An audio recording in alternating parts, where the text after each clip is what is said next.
दोस्तों, जब भी कोई इंसान बीमार होता है तो उसे ठीक करने के लिए मेडिसिन दी जाती हैं। मेडिसिन कई फॉर्म में दी जाती हैं, जैसे टैबलेट कैप्सूल के फॉर्म में ओरली दी जाती है जो थोड़ा धीरे काम करती हैं। इनके अलावा हम लोग इंजेक्शन का उपयोग करते हैं। इंजेक्शन तब यूज किया जाता है जब पेशेंट किसी भी दूसरी मेडिसिन को लेने की कंडीशन में नहीं होता, यानी कि वो बहुत ज्यादा सीरियस होता है और खा नहीं सकता दवा को। इंजेक्शन इसलिए दिया जाता है ताकि हम एक्शन को जल्दी पा सकें। इंजेक्शन जो है वो बहुत तेज काम करता है। साथ में पेशेंट के लिए कन्वीनियंट भी हो जाता है जब पेशेंट दवा खा नहीं सकता है उस कंडीशन में। लेकिन जब हम किसी भी पेशेंट को इंजेक्शन देते हैं तो उस टाइम पे कई गलतियां करते हैं। कई गलतियां होती हैं और कई सावधानियां आपको बरतनी चाहिए। लेकिन आज के वीडियो में दोस्तों मैं 3 कॉमन गलतियों के बारे में बात करने वाला हूं जो इंजेक्शन लगाते समय हम लोग कर सकते हैं। और यही सावधानी आपको बरतनी चाहिए कि ये 3 गलतियां आपसे ना हो, क्योंकि ऐसी गलतियां अगर आप करेंगे तो पेशेंट को बहुत ज्यादा प्रॉब्लम होगी और आपको बाद में हो सकती है। नमस्कार दोस्तों, मैं हूं नीरज राय। स्वागत है आपका फार्मा हट्स में। चलिए वीडियो की शुरुआत करते हैं और थोड़ी सी बात करते हैं इंजेक्शन के बारे में और फिर ये 3 कॉमन समस्याओं के बारे में, 3 कॉमन गलतियों के बारे में जिसकी सावधानी आपको जरूर बरतनी चाहिए। दोस्तों, इंजेक्शन कई प्रकार का होता है और इंजेक्शन जब हम किसी भी पेशेंट को देते हैं, जैसे कि IM और IV हम लोग कॉमनली देते हैं, बाकी और भी होते हैं।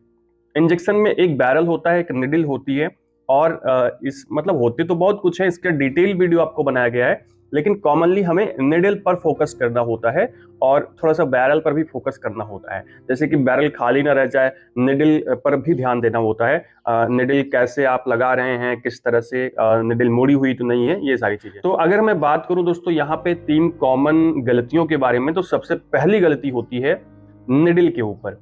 जैसे कि हम किसी भी पेशेंट को इंजेक्शन लगाने के लिए जब उसे फिल करते हैं दवा को, तो ऐसे में या तो वायल होता है जिसमें रबर होती है, फिर उसमें इंजेक्शन हम लोग डालते हैं, मतलब उसकी सिरिंज उसकी जो निडल है वो जाती है और निडल जो है वो बहुत मुलायम होती है आगे से।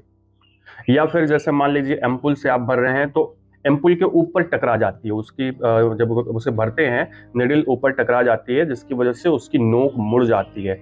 निडल की नोक नहीं मुड़नी चाहिए, ये आपको पहली गलती का ध्यान रखना होगा, पहली सावधानी रखनी होगी।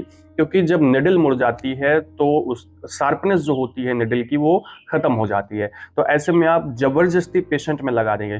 देखो, एक कॉमन भाषा में मैं आपको बताऊं कि जब आप पेशेंट को इंजेक्शन उसके लगाएंगे, मसल्स में डालेंगे, तो चरचराहट की आवाज अगर आएगी तो इतना समझ लीजिए कि उस पेशेंट का जो इंजेक्शन है, जो निडल है, वो निडल मुड़ गई है। आपको जब वो जाएगा तो आपको पता चलेगा, जैसे लगेगा आप कपड़े में डाल रहे हैं, ठीक है।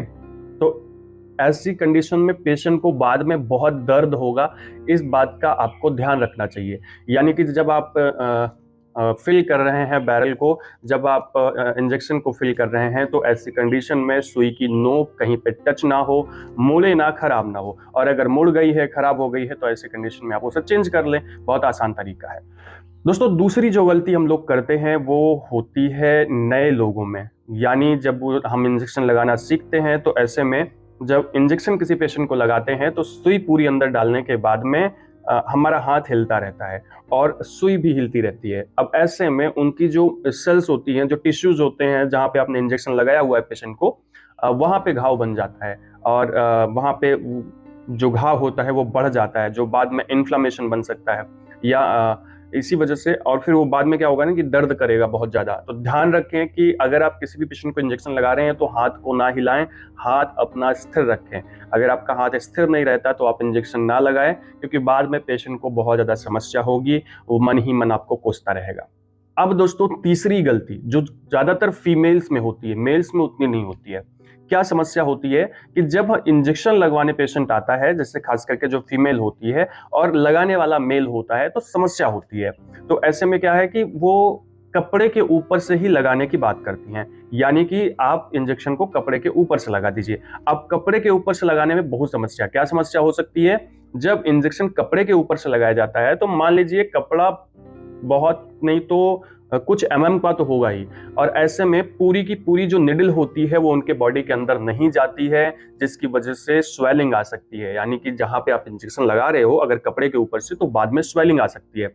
दूसरी कंडीशन ये हो सकती है कि जब आप इंजेक्शन लगा रहे हो तो उस इंजेक्शन के साथ में कपड़े का रेशा भी बॉडी के अंदर जा सकता है, और अगर कपड़े का रेशा बॉडी के अंदर चला जाएगा तो वो एक फॉरेन पार्टिकल होगा, और फॉरेन पार्टिकल होने की वजह से वहां पे बाद में इन्फ्लेमेशन होगा, पक जाएगा, फिर जो आप बहुत समस्या हो जाएगी। यानी जो आप कपड़ा हटा नहीं रहते, फिर बाद में आपको ऑपरेशन भी करवाना पड़ सकता है, क्योंकि वहां पे मतलब फोड़े जैसा हो जाएगा, अल्सर जैसा हो जाएगा।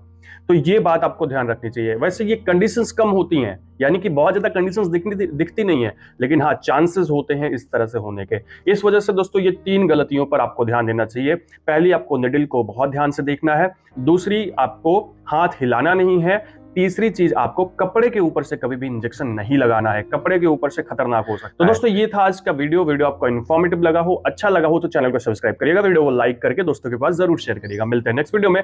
पूरा वीडियो देखने के लिए बहुत बहुत धन्यवाद।